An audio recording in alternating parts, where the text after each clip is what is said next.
Hi everybody, it's Eyck here and welcome to my small studio space.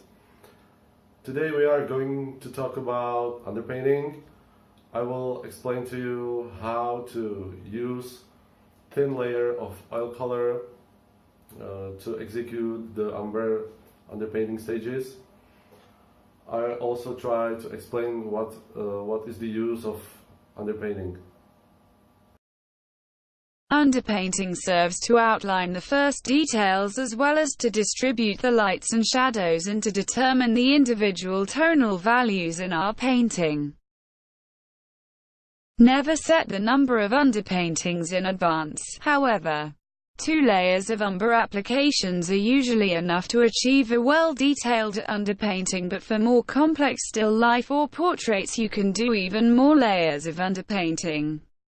Let's say 3 or 4.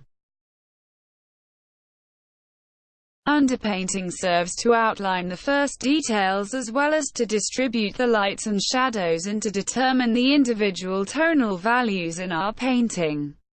When applying the umber layer, stick to the outlines of the sketch that you prepared before starting.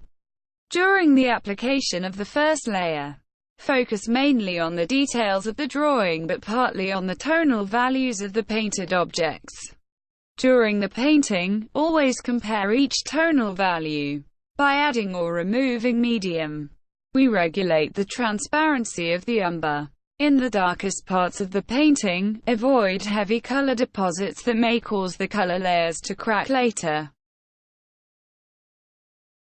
Do not try to overdo the first layer. Work on the details and improve the tonal values.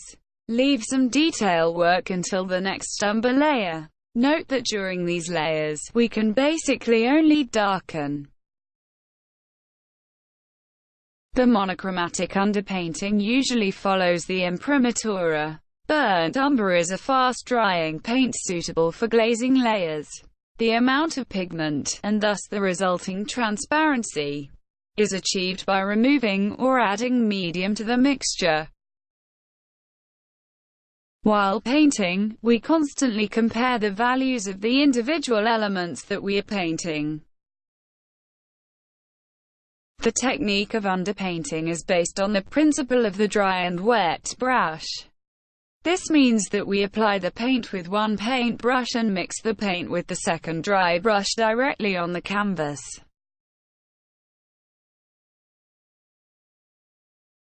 If you like this video, please tell your friends. Don't forget to hit the like button down below, and also don't forget to subscribe my YouTube channel. Bye.